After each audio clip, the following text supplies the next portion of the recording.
Hey everybody, it's Robbie06261095 here for more Metroid Prime. In the last part we did a little bit of item collecting, getting some more missile expansions and an energy tank.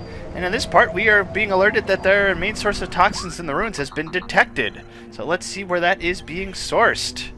Aha, it's being sourced from the Sun Chamber, the big room there that we located on the map. So we're going to go ahead and head there in this part. But first and foremost, there is a particular door that I'd like to go take a look at real quick before we get into that. Just do a little bit of platforming over this way. Coming up behind this here waterfall with this beautiful blue lichen. That will bring us up to this door here. This will get us a bit of, well, we got a new enemy that we can scan. It's going to hurt us real quick. This is Seedling, plant-based ground feeder. Dorsal spines can be ejected in self-defense. Pretty simple log there. And there we go. Just guarding this particular tunnel, hallway.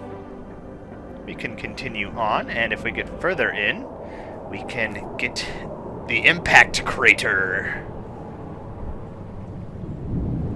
Intro cutscene.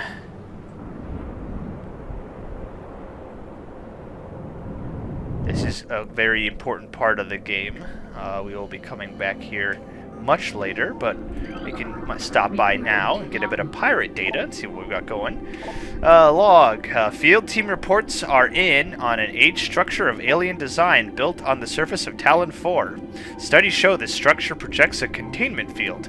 This field bars access to a prime source of energy within a deep crater. Science team believes the field is powered by a number of strange Chozo artifacts. We have found some of these relics, and studies on them have begun. As this field could hinder future energy production operations on Talon 4, we must dismantle it as soon as possible.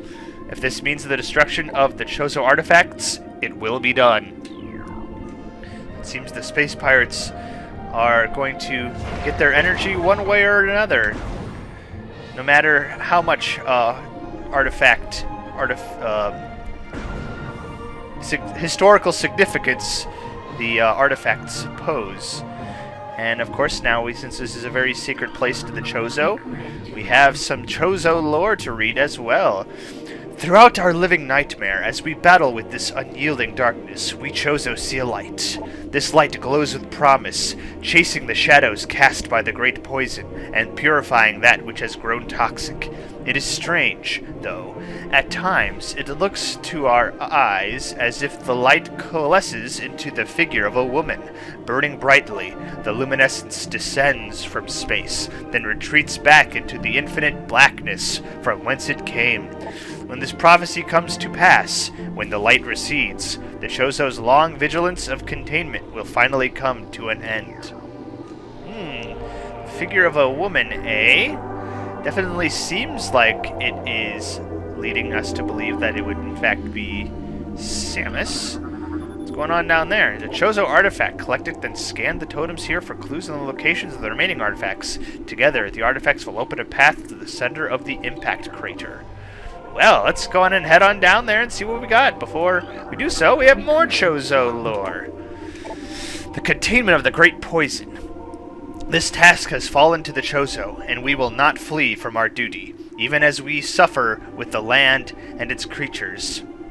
We will pour our will into the 12, the artifacts which form the lock that holds this great evil at bay. In the depths of the planet, this lock must stand up to all who might come to assault it, to preserve the power of the seal, and to protect it from those who would meddle for their own designs.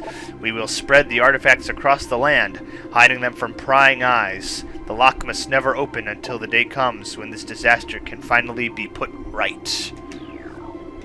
Well, might we be the force that is here to set that right? That would certainly be quite the tale. Anyway, the impact crater music is another pretty cool track. Let's see, none of these are currently scannable, but as we saw in the middle, we have this guy right here.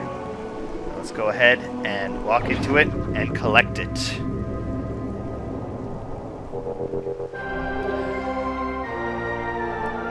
Chozo artifact acquired. That's a cool jingle. The artifact of truth, the first of 12. Scan the totems for clues in the locations of the remaining. Together, they will open the path to the impact crater. And there we go. Chozo artifact has been gotten. We've gotten 70% items already and 31% logbooks.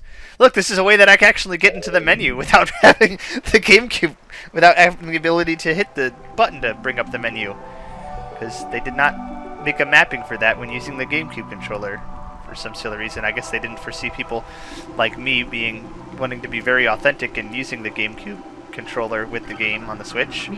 Anyway, we can scan all of these totems now and get information about the artifacts. A sun chamber high atop our ruined home became the nest of a great beast and a source of corruption. Many Chozo spirits have been drawn to this tainted place, release their bond to the world to claim the artifact of wild. Alright, got that one. And this one. Heat of Magmor was a test for many warriors. A shrine in their honor holds the artifact of strength. See that text in blue there? That gives a bit of a hint as to the room name that the artifact can be found in, such as this one. In one of Talon's far corners, a grove of life lies.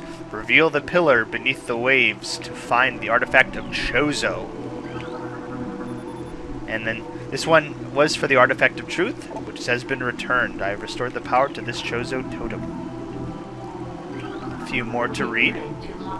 Get some information on the totems, on the artifacts. Invaders have claimed Phendrana as their own. A tower sits atop their fortress. Collapse it to reveal the chamber where the artifact of Elder is held. This one is, there's a tower within the ruins where light always shines. Move through the waters there to find the artifact of Life Giver. A tall cave stands at Phendrana's edge. Seek the unseen entrance at its top to find the artifact of spirit. Oh man, I can't wait to get to Phendrana. Phendrana has some awesome music.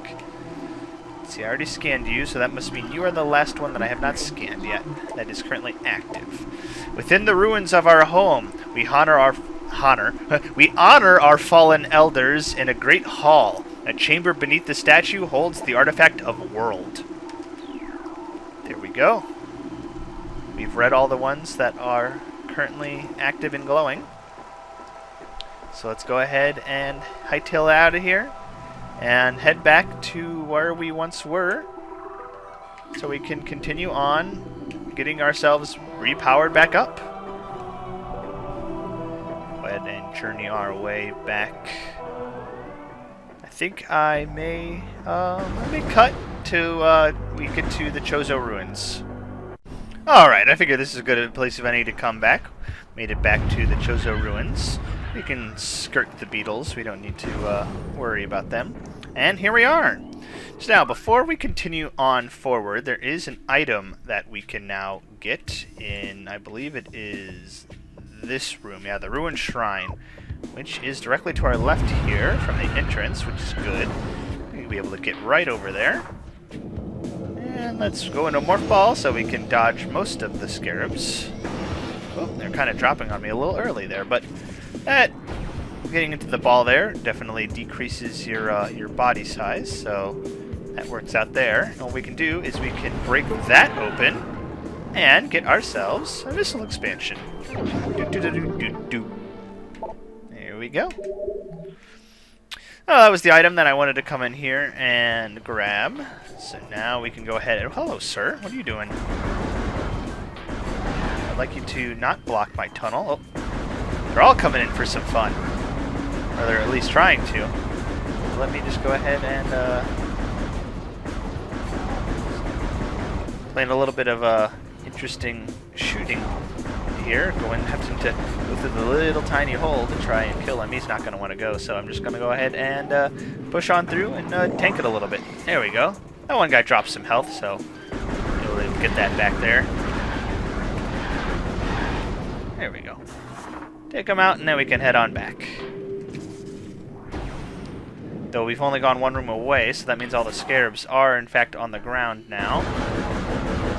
We'll take some of them out. Look at all that health they dropped. My goodness. Just tank our way through them.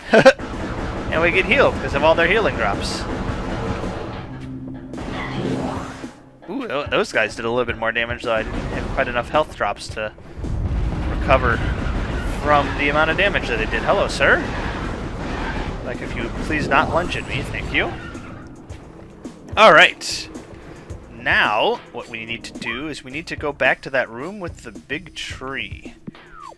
So that would be, let's see, which way am I facing? That way. There we go. To head over this way so we can get back to the room. Man, I've just been in such a good mood to play Metroid Prime again. I've been basically recording these on back-to-back days. Today's July 3rd when I'm recording this. I have no idea when you guys will actually see this. Not sure when I will get around to editing and uploading, considering I haven't even finished editing and uploading all of Earthbound at the time of recording. I just wanted to get into Metroid Prime so much that I'm like, oh, to heck with it, let's just go, get and play some Metroid Prime. Metroid Prime Remastered, beautiful, beautiful game, looks so good. I love the way the little bomb looks. Alright, let's see here, go around so we can get back, gotta avoid the water. Whoa. Not sure what everyone's 4th of July plans are. I think I am... normally I would go to a local fireworks that they display that we have in the area. But today, this year actually, there's a geocaching event down in Oklahoma City, specifically Norman, called Worldwide Cache Fest. So I will be heading there tomorrow, going down there with a few caching friends.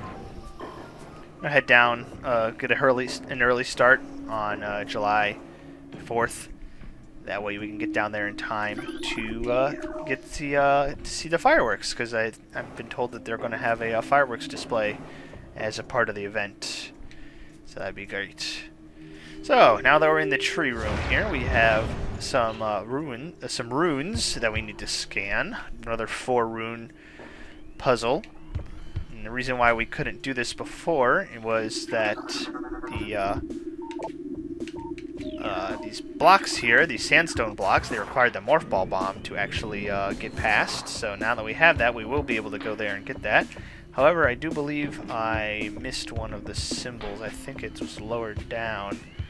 I recall there being some weed, some venom weed, somewhere. Could be misremembering that. It could be higher up as well. Ah, no, there it is. Yeah. So I need to get you out of there and then scan. There we go. So 3rd runic symbol. Just need to be on the lookout for the 4th. I remember recently Vinny. Now I guess I don't remember how recently it was. He may have been a year ago at this point. Vinny was playing Metroid Prime Remastered on stream, and he had a tough time getting this final runic symbol. Everyone was trying to guide him to where it was, and he kept looking right over it. So I'm hoping that I do not do the same, because that would be a little bit silly. But I fear I may have already missed it. I don't quite remember. Nope, never mind. It is up there. So I don't know which one he actually might have missed then, because I was able to find them all pretty quickly. And there we go. With that, the door is now open for us to proceed. But before we do that, we need to scan the grass, the venom weed, as I so called it earlier. Poisonous plant that retracts into the ground if threatened. Venom weeds have evolved to thrive in the habitats of large organisms. They lure prey with brightly colored leaves, then detain it with tiny barbs that deliver a powerful toxin. Venom weeds rapidly decompose anything that succumbs in their midst. So yes, don't hang around with the venom weed. Ouch! No, you wasps! I am in pain! Stupid wasps. I destroyed your hive, so you can't respawn now. That's what happens. Sometimes you get hit in this game and you get knocked back all the way back down to the bottom of the room, especially if you're in one of these vertical rooms. That's okay. Platforming in this game is pretty fun. You wouldn't think that in a first-person game the platforming would be that good because you can't really see where you're jumping. But the way that the game's designed, the camera, I believe, automatically tilts down a little bit whenever you are approaching a ledge to make a jump, which definitely helps out there. I think that's a setting you can actually toggle on or off. I don't know if I actually have it on right now. I thought it was on by default, but I don't see that it is doing that. Aha, this was the one that I scanned from below. Anyway, we've got this here that we can bomb and make our way forward. And if in case the bombs weren't enough to block us through, we also had a missile door that we had to break through. Boy, we're getting close to the toxin source.